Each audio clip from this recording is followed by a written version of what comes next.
Hello बच्चों, स्वागत है आपका हमारे यूट्यूब चैनल में। बच्चों, आज मैं आपके लिए क्लास 10th हिंदी का पेपर लेके आया हूँ, जो आपका 25 अप्रैल को पेपर होने वाला है। उसके कुछ इम्पोर्टेंट क्वेश्चन है जो मैं यहाँ पे सॉल्यूशन के साथ करवाने वाला हूँ, तो वीडियो को बिना स्किप किए लास्ट तक देखें। बच्चों, इसमें देखो आपका जो पहला क्वेश्चन आएगा वो अपठित गद्यांश का आएगा, मतलब आपको इसको पढ़ के और इसके आंसर देने हैं। तो देखो आपको इसको पढ़ने में काफ़ी ज़्यादा टाइम लगेगा, तो इसके लिए आप इसकी PDF ले सकते हो, जिसके लिए मैं टेलीग्राम ग्रुप का लिंक दे रहा हूँ और वहाँ पे आपको इसकी PDF प्रोवाइड करवा दी जाएगी। इसको देखो पढ़ रहे होगे तो आप इसके आंसर देख सकते हो। देखो, उपर्युक्त गद्यांश का शीर्षक कौन सा है, तो उपर्युक्त गद्यांश का शीर्षक कौन सा होगा, इसमें विद्यार्थी जीवन में अनुशासन का महत्व है। देखो दूसरा क्वेश्चन आपका, अनुशासन कितने प्रकार का होता है, मतलब अनुशासन के प्रकार कितने होते हैं, तो अनुशासन के प्रकार होते हैं 2 होते हैं। उसके बाद देखो, व्यक्ति के जीवन का सघन साधना का काल है, मतलब सघन साधना का जो काल होता है वो कौन सा होता है, विद्यार्थी जीवन होता है। उसके बाद देखो अगला क्वेश्चन, अनुशासन के प्रमाण है। अनुशासन के प्रमाण क्या क्या है, देखो पहला इसमें देखो, सूर्य का नित्य प्रति एक ही दिशा में उगना। सेकंड है, समुद्र में ज्वार भाटा आने पर भी मर्यादित रहना। थर्ड आपका है, पृथ्वी का सूर्य के चारों ओर चक्कर लगाना। और उपयुक्त सभी, मतलब इसमें अनुशासन का प्रमाण कौन सा है, देखो इसमें सूर्य का नित्य प्रति एक ही दिशा में उगना, मतलब ये भी एक रियल ट्रूथ है, मतलब वास्तविक सत्य है। उसके बाद देखो, समुद्र में ज्वार भाटा आने पर भी मर्यादित रहना, ये भी एक सत्य है। और ये मतलब पृथ्वी का सूर्य के चारों ओर चक्कर लगाना, तो ये तीनों के तीनों ही क्या है, अनुशासन के प्रमाण है, मतलब ये उपयुक्त सभी वाला आंसर इसका सही हो जाएगा। उसके बाद देखो, व्यक्ति के जीवन में किसका गहरा महत्व है, एक तो देखो प्राकृतिक घटनाओं का, दूसरे के अधिकारों के कारण माने जाने वाले अनुशासन का, सीखने की प्रक्रिया का और अनुशासन का, तो इसमें आंसर हो जाएगा अनुशासन का। उसके बाद देखो अगला क्वेश्चन आपका सेकंड नंबर का है, निम्नलिखित अपठित काव्यांश को पढ़कर प्रश्नों के उत्तर दीजिए। मतलब ये आपके जो क्षितिज वाली जो बुक है ना, उसके आएंगे आपके। देखो एक तो आपका काव्यांश, ये तो अपठित है, ठीक है ना, मतलब आपकी बुक के नहीं है, बुक के बाहर के है ना। तो इनमें देखो आपको आंसर देने, उपयुक्त काव्यांश का उचित शीर्षक है, मतलब काव्यांश को पढ़ने के बाद आपको इसका पता चल जाएगा कि कौन सा है। तो इसमें देखो क्या है, किसान है। उसके बाद देखो शीर्षक कैसे पता लगाते हैं, इसमें सबसे ज़्यादा जिसके बारे में बात की गई है वही उसका शीर्षक होता है, ठीक है ना। उसके बाद देखो अगला जो क्वेश्चन है, इस काव्यांश में किसकी पीड़ा का वर्णन किया गया है, मतलब ये जो काव्यांश दिया गया है इसमें किसकी पीड़ा का वर्णन किया गया है, तो इसमें किसान की पीड़ा का वर्णन किया गया है। उसके बाद देखो, कारकुन का शाब्दिक अर्थ है, कारकुन जो होता है इसका शाब्दिक अर्थ शोषक होता है, जमींदार का कार्मिक होता है, शोषित होता है या राजा होता है, तो इसमें कारकुन का अर्थ होता है जमींदार का कार्मिक। उसके बाद देखो अगला, आँखों का तारा होना। आँखों का तारा क्या होता है, अत्यधिक प्रिय होना।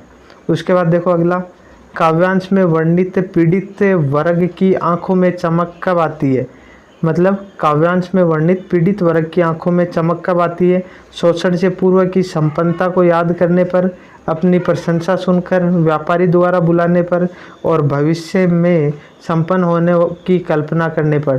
तो देखो, शोषण से पूर्व की संपन्नता को याद करने पर, मतलब किसी आदमी का शोषण हो रहा है और उससे पहले की अगर वो बात करेगा तब उसको मतलब उसके आंखों में चमक आ जाएगी, मतलब चेहरे पे खुशी का भाव होगा। उसके बाद देखो, माता का अंचल कृति के रचनाकार कौन है, शिवपूजन सहाय, मधु कांकरिया, कमलेश्वर और शिव प्रसाद मिश्र कद्र। तो इसका जो राइटर है वो कौन है, शिवपूजन सहाय। उसके बाद देखो अगला क्वेश्चन, जॉर्ज पंचम की नाक कहानी का उद्देश्य है, औपनिवेशिक दौर की मानसिकता को वोट करना, विदेशी आकर्षण की भर्त्सना करना, व्यावसायिक पत्रकारिता का पर्दाफाश करना और उपयुक्त सभी। तो इसमें कौन सा आंसर हो जाएगा, द वाला उपयुक्त सभी हो जाएगा। उसके बाद देखो आपके ये 12 तक क्वेश्चन है, ये एबसद वाले आने हैं। उसके बाद देखो जो सेकंड क्वेश्चन आएगा, इसमें आपके पास खालिस्तान होंगे 6 क्वेश्चन। इसमें देखो आपका जो पहला क्वेश्चन है, भाववाचक संज्ञा की रचना मुख्य प्रकार के शब्दों से होती है, मतलब कितने प्रकार के शब्दों से होती है, तो भाववाचक संज्ञा की जो रचना होती है वो 5 प्रकार के शब्दों से होती है। उसके बाद देखो सर्वनाम के कितने प्रकार हैं, तो सर्वनाम के प्रकार कितने होते हैं, 6 होते हैं। उसके बाद देखो शब्द जो किसी वस्तु, पदार्थ या जगह की मात्रा, तोल या माप का बोध कराते हैं वे कहलाते हैं। मतलब देखो इसमें तोल या मात्रा या माप, तो ये क्या है कि मतलब परिमाण है, तो ये क्या कहलाएगा, आपका परिमाणवाचक विशेषण कहलाएगा। परिमाणवाचक विशेषण, परिमाणवाचक विशेषण। उसके बाद देखो अगला जो है हिंदी क्रियापदों का मूल रूप ही है। मतलब जो हिंदी क्रियापद है उनका मूल रूप क्या कहलाता है, धातु कहलाता है। उसके बाद देखो अगला जो क्वेश्चन है, उपसर्ग शब्द के जुड़कर शब्द का अर्थ बदल देते हैं। देखो उपसर्ग कहाँ जुड़ते हैं, उपसर्ग हमेशा पहले जुड़ते हैं और प्रत्यय जो होते हैं वो कहाँ जुड़ते हैं, बाद में। तो यहाँ पे क्या आ जाएगा, उपसर्ग शब्द के पहले या फिर आगे जुड़कर शब्द का अर्थ बदल देते हैं। उसके बाद देखो जो छठा क्वेश्चन है कि वे प्रत्यय जो धातु अथवा क्रिया के अंत में लगकर नए शब्दों की रचना करते हैं उन्हें प्रत्यय कहते हैं। देखो प्रत्यय तो वही होता है जो लास्ट में लगता है, लेकिन इसमें देखो वे प्रत्यय जो धातु या क्रिया के अंत में, वैसे अगर कोई शब्द के अंत में लगे तो वो प्रत्यय कहलाता है, लेकिन अपने को दे दिया धातु या क्रिया के अंत में लगकर नए शब्दों की रचना करते हैं तो उन्हें कौन सा प्रत्यय कहते हैं, तो वो क्या कहलाते हैं, कृत प्रत्यय कहलाते हैं। कृत प्रत्यय। आगे बात समझ में। तो इस तरह से आपके ये 12 तो वो हो गए, 6 या 18 क्वेश्चन हो गए छोटे वाले। अब ये आपके एक एक शब्द के अति लघुतरात्मक क्वेश्चन है, 12 क्वेश्चन आएंगे एक एक नंबर के।